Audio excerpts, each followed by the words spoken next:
Is Michael Carrick a long-term option for Man United? I No, mean, is he? he's already No, said why no. not? He said Oh, he's already himself. said no. He Oh, all said right. Well, then I himself. guess he doesn't want that. Tough. Why All why why right. is Michael Carrick not a long-term option? Because he said Because himself he doesn't Michael want Carrick it. doesn't want it. He said himself at the end of the season he doesn't want to be here. He doesn't want to be the full-time manager. He's given Manchester United this little runway. Maybe down the line, all of a sudden, he wins all these games and they give him an offer that he can't refuse, and he has to be the manager. Sure, but he blatantly said he doesn't want it. So But how bad is it in Man United that he wouldn't want something like that, though? That he wouldn't jump at an opportunity like that? He just must see the writing on the wall. He must uh, understand that how this organization works. Nate, if you worked at a company and you left, you were there, you got like that's your first job out of college or high school, you worked the Hmm. job, you did a really good job at it, and you left it in 2009, left in 2009, 2010, right? And you go on to this really good company, you kill it wherever you're like it's everything's top of the line stuff. But when you left your old job, everything was top of the line in 2009 standards.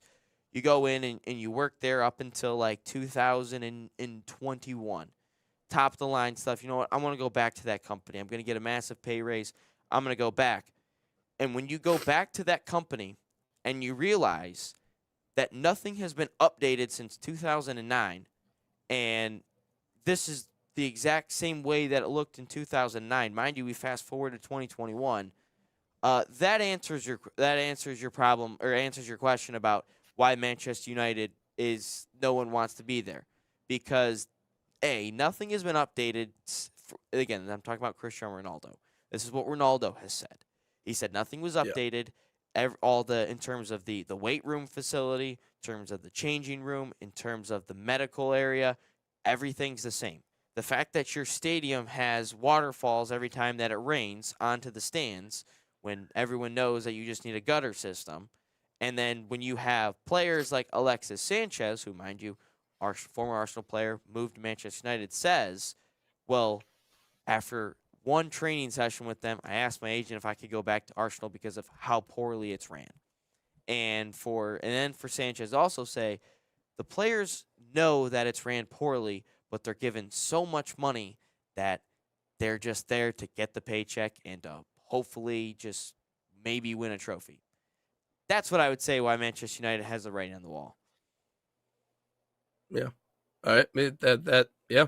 That's pretty damn good breakdown. And clearly the manager doesn't have any say in these changes. Doesn't really So have. the so I think that there's something going on at the club that everyone has kind of hinted at that no one has really like done a deep dive on. Sir Yeah. Alex Ferguson, greatest manager in English Premier League history. There's no doubt about it. What the guy did, Yeah. unbelievable. You could say he got a lot of favorable decisions. That's up for you to decide. But yes, he did get a lot of favorable decisions. But when I hear Michael Carrick say, before he takes the interim job, yeah, I talked to Sir Alex Ferguson before I got there, and you hear some of the GMs, quote unquote, the sporting directors is what the actual term is, but for the GMs, yeah, we talked to Sir Alex Ferguson. At what point, off Europe every day, we got to run stuff how we want to run stuff. You can't just Yeah. keep going back and back to the past and saying, well, is this okay if we do it this way? Is it okay if we do this? They're not even in the game anymore. They're not actually. Yeah. It's like if the Lions decided to keep asking Barry Sanders about every single trade and every single draft, or this is a better comparison. If for some reason 10 years down the line, Dan Campbell and Brad Holmes, they're not coaching, they're not doing anything, they're just chilling at home, and all of a sudden that the current GM and head coach continues to ask them questions. At some point, you have got to let the past go and do things on your own.